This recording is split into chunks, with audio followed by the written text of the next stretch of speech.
Hello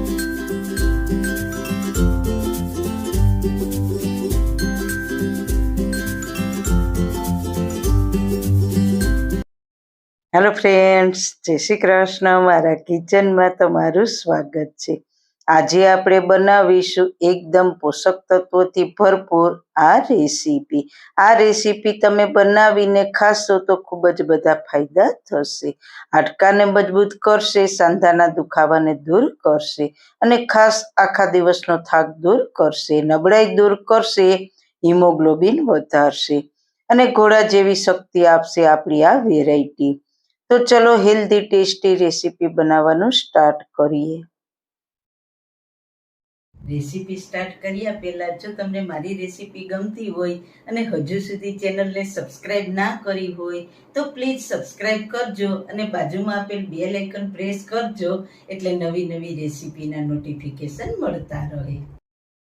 સૌથી પહેલાં healthy tasty recipe બનાવવા માટે જામેલું ઘી હોય તેવું 6 ચમચી ઘી લેવાનું. અહીંયા તમે માત્ર 3 ચમચીમાં પણ આ વેરાયટી બનાવવી હોય તો પણ બનાવી શકો છો. હવે આ વેરાયટીને વધારે હેલ્ધી કરવા માટે 3 ચમચી જેટલા કાજુના ટુકડા અને 3 ચમચી જેટલી બદામને આપણે આ ગરમ ઘીમાં ઉમેરીને થોડા ગોલ્ડન કલર ઉપર આવે ત્યાં સુધી શેકી લઈએ. બદામ અને કાજુ ઉમેરવા બિલકુલ ઓપ્શનલ છે. ના ઉમેરવા હોય તો તેને સ્કીપ પણ કરી શકો છો. ડ્રાયફ્રૂટ શેકાઈ ગયા છે તો તેને પ્લેટમાં લઈ લઈએ.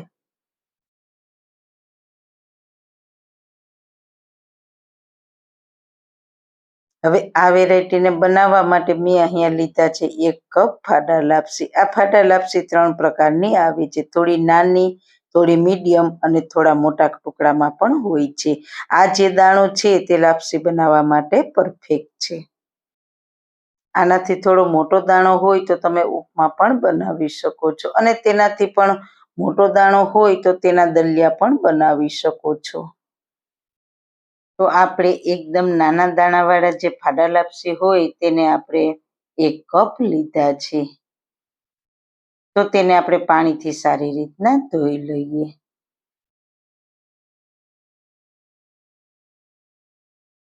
ધોયેલા ફાડા લાપસીના ફાડાને ગરમ ઘીમાં એડ કરીને તેને ઘીમાં શેકી લઈએ.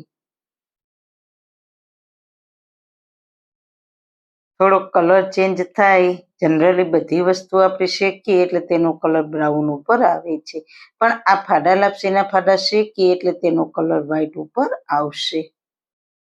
તો એ રીતે શેકાઈ જાય ત્યાં સુધી શેકીશું. ગેસની ફ્લેમ ધીમી રાખીશું જેથી કરીને અંદર સુધી શેકાઈ જાય એટલે સ્વાદ સરસ આવશે. આ વેરાયટીના ખૂબ જ બધા ફાયદા છે. તમારા હાડકાને મજબૂત કરશે, કેલ્શિયમથી ભરપૂર હોવાના કારણે તમારા વાળ અને સ્કિન માટે પણ ખૂબ જ ફાયદા કરશે, નબળાઈ અને થાકને દૂર કરશે કારણ કે આમાં આયરનનો સ્ત્રોત ભરપૂર છે. તો આવા કેટલાય પોષક તત્વોથી ભરપૂર આ વેરાયટી બનશે. અને ખાસ વાત તો એ છે કે આપણે ખાંડ વગર તૈયાર કરીશું એટલે વધારે હેલ્ધી તૈયાર થશે.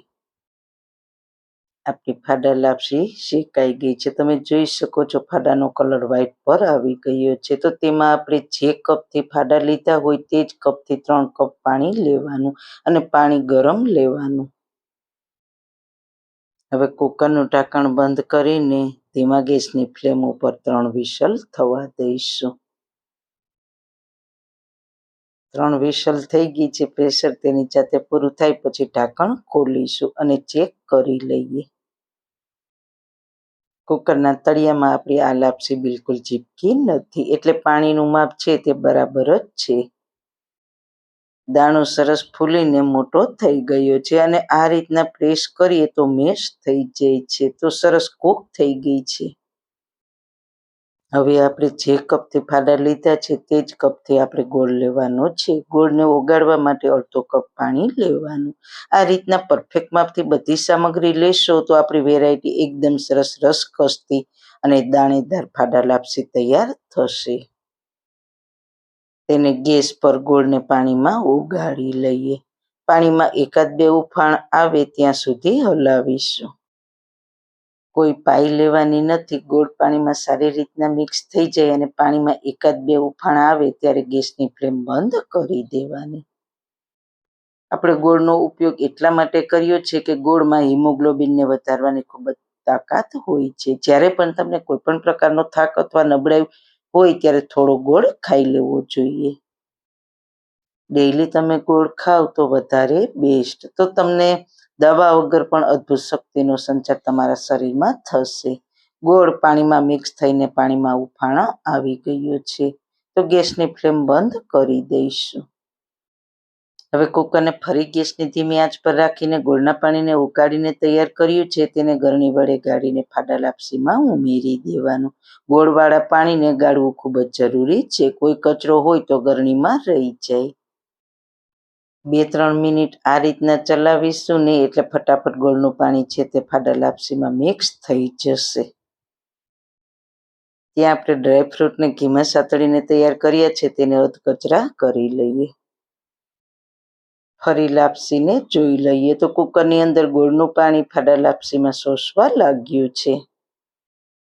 હવે લાપસીને ફ્લેવરફુલ બનાવવા માટે અડધી ચમચી ઇલાયચી પાવડર ઉમેરીશું અને વધારે હેલ્ધી ટેસ્ટી બનાવવા માટે 1 ચમચી ખસખસ ઉમેરીશું. ખસખસથી ફ્લેવર પણ આવશે અને લાપસી વધારે હેલ્ધી બનશે.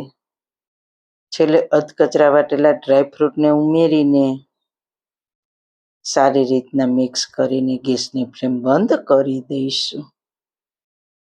તમને એમ થશે કે આ લાપસી ઢીલી છે, પણ બિલકુલ ચિંતા ના કરતા જેવી ઠંડી થશે કે તરત જ આ બધું જ એકદમ દાણેદાર અને છૂટું છૂટું તૈયાર થશે. તો ગરમ ગરમ લાપસીને સર્વિંગ પ્લેટમાં સર્વ કરીશું. તો જોતા જ ખાવાનું મન થઈ જાય તેવી બની છે ને બાકી તો જરૂર એકવાર ટ્રાય કરજો. તો 5 મિનિટ પછી તમે જોઈ શકો છો આપણી લાપસી એકદમ દાણેદાર અને રસીલી ઘીમાં લચપટતી તૈયાર થઈ છે. એકદમ સરસ મોતીના દાણા જેવી બની છે. તો જરૂર એક વખત આ હેલ્ધી ટેસ્ટી રેસીપીની ટ્રાય કરજો. સારું ખાઓ, ખુશ રહો. આવી સરસ રેસીપી જોવા માટે તમારો ખૂબ ખૂબ આભાર. મારી રેસીપીને લાઈક કરજો, શેર કરજો, મારી ચેનલને સબસ્ક્રાઈબ કરજો. ફરી મળીશું નવી રેસીપી સાથે. જય શ્રી કૃષ્ણ. અને હા, જો તમે અનેક ડિઝાઇનમાં આવા ટ્રેડિશનલ ચાકડા બનાવવા ઈચ્છતા હો તો અમે ઓર્ડર લઈએ છીએ. તો તેના માટે વોટ્સએપ નંબર વિડીયોમાં આપેલા છીએ.